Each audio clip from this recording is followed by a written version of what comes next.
मेहनत ऐसी करो कि जिंदगी में सफलता मिले। जहां भी खड़े हो जाओ आपसे लोग मिलने के लिए तरसें। नमस्कार दोस्तों, हमारी आज की कहानी है पंडित जी की 4 बातें। इन 4 बातों को अपने दिमाग में रखेंगे तो हमारा जीवन सफल रहेगा। तो कहानी में हमारे साथ बने रहिए। तो शुरू करते हैं। एक सेठ था। वह बहुत ईमानदार तथा धार्मिक प्रवृत्ति वाला था। एक दिन उसके यहाँ एक बूढ़े पंडित जी आए। उनको देखकर सेठ जी की उन पर श्रद्धा हो गई। सेठ ने आदरपूर्वक उनको बिठाया और प्रार्थना की कि मेरे लाभ के लिए कोई बढ़िया बात बताएं। पंडित जी बोले कि बात तो बहुत बढ़िया बताऊंगा, पर उसका दाम लगेगा। एक बात के 100 रुपये लगेंगे। सेठ ने कहा कि आप बात बताओ, रुपए मैं दे दूंगा। तब पंडित जी बोले, छोटा आदमी यदि बड़ा हो जाए तो उसको बड़ा ही मानना चाहिए, छोटा नहीं मानना चाहिए। सेठ ने मुनीम से पंडित जी को 100 रुपये देने के लिए कहा। मुनीम ने 100 रुपये दे दिए। सेठ ने कहा, और कोई बात बताइए। पंडित जी बोले, दूसरे के दोष को प्रकट नहीं करना चाहिए। सेठ के कहने पर मुनीम ने इस बात के भी 100 रुपये दे दिए। सेठ बोला, और कोई बात बताइए।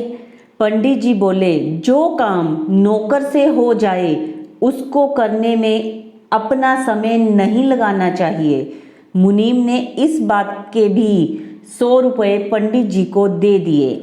सेठ फिर बोला, एक बात और बता दें। पंडित जी बोले, जहाँ एक बार मन फट जाए वहाँ फिर नहीं रहना चाहिए। मुनीम ने इस बात के भी 100 रुपये दे दिए। फिर पंडित जी वहाँ से चले गए। सेठ ने चारों बातें याद कर ली और उनको घर में तथा दुकान में कई जगह लिखवा दिया। कुछ समय के बाद सेठ के व्यापार में घाटा लगना शुरू हो गया। घाटा लगते लगते ऐसी परिस्थिति आई कि सेठ को शहर छोड़कर दूसरी जगह जाना पड़ा। साथ में मुनीम भी था। चलते चलते वह एक शहर के पास पहुंचे। सेठ ने मुनीम को शहर में कुछ खाने पीने का सामान लाने के लिए भेजा। देवयोग्य से उस शहर के राजा की मृत्यु हो गई थी। उसकी कोई संतान नहीं थी। अतः लोगों ने यह फैसला किया था कि जो भी व्यक्ति शहर में प्रवेश करेगा उसको ही राजा बना दिया जाएगा। उधर मुनीम शहर में गया तो द्वार के भीतर प्रवेश करते ही लोग उसको हाथी पर बिठाकर धूमधाम से महल में ले गए और राज सिंहासन पर बिठा दिया। इधर सेठ मुनीम के लौटने की प्रतीक्षा कर रहा था। जब बहुत देर हो गई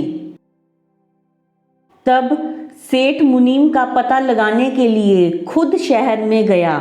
शहर में जाने पर सेठ को पता लगा कि मुनीम तो यहाँ का राजा बन गया है। सेठ महल में जाकर उससे मिला।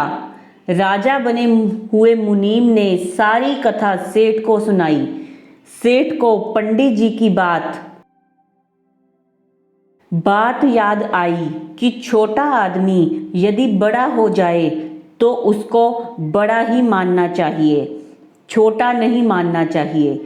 सेठ ने राजा को प्रणाम किया। राजा ने उसको मंत्री बनाकर अपने पास रख लिया। राजा के घुड़साल का जो अध्यक्ष था उसका रानी के साथ अनैतिक संबंध था। एक दिन संयोग से सेठ ने रानी को उसके साथ शयन करते हुए देख लिया। दोनों को नींद आई हुई थी। सेठ को पंडित जी की बात याद आई कि दूसरों के दोष को प्रकट नहीं करना चाहिए। सेठ ने रस्सी पर अपनी शाल डाल दी जिससे दूसरा कोई उनको देख ना सके। जब रानी की नींद खुली तब उसके सामने रस्सी पर शाल टंगी हुई दिखी। उसने पता लगवाया कि यह शाल किसकी है। पता लगा कि यह शाल मंत्री यानी सेठ की है। उसके मन में विचार आया कि यह मंत्री राजा के सामने मेरी पोल खोल देगा, क्योंकि दोनों में बड़ी मित्रता है।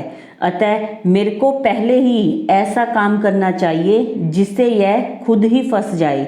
रानी सेठ की शाल लेकर राजा के पास गई और बोली कि आज रात में आपका मंत्री बुरी नीयत से मेरे पास आया था, परंतु मैंने उसकी कुचेष्टा को सफल नहीं होने दिया।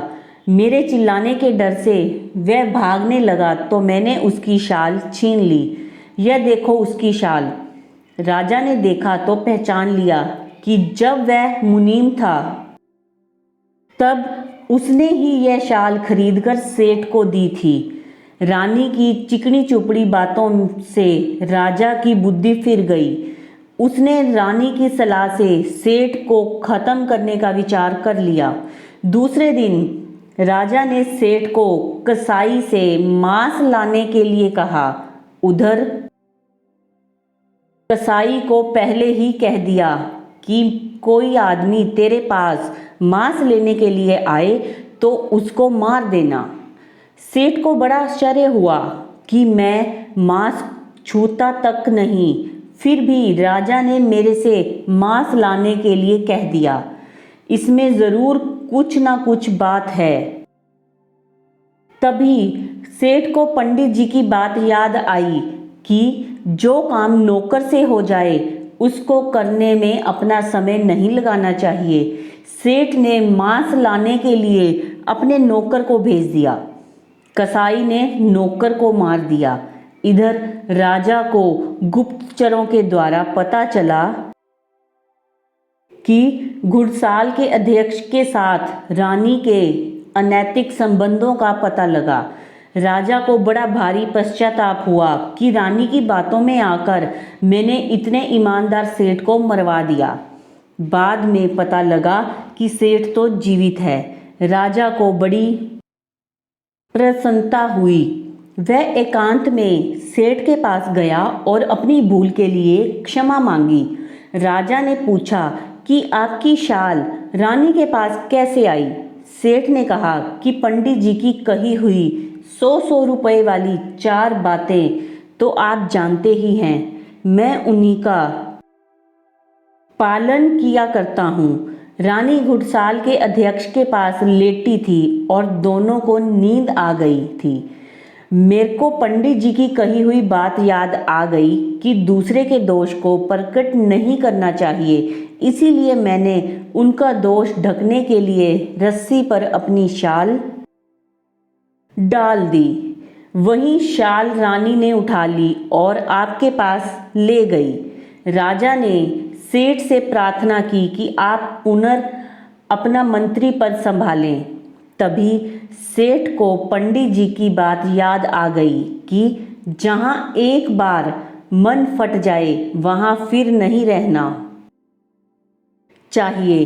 सेठ बोला कि अब मैं यहाँ नहीं रहूँगा, चला जाऊँगा। राजा ने रोकने के लिए बहुत प्रार्थना की, पर सेठ माना नहीं और वहाँ से चला गया। तो इस कहानी में पंडित जी की 4 बातों ने उस सेठ की जान बचाई, क्योंकि सेठ के दिमाग में हर समय उस पंडित जी की 4 बातें याद रहती थी। तो उनको उसने अपने जीवन में अपनाया और वो कसाई के पास ना जाकर नौकर को भेजा, जिससे उसकी जान बची। तो ये कहानी आपको कैसी लगी हमें कमेंट्स में ज़रूर बताना। हमारे चैनल को सब्सक्राइब करें, लाइक करें, वीडियो को शेयर करें और वीडियो पूरी देखने के लिए आप सबका बहुत बहुत धन्यवाद।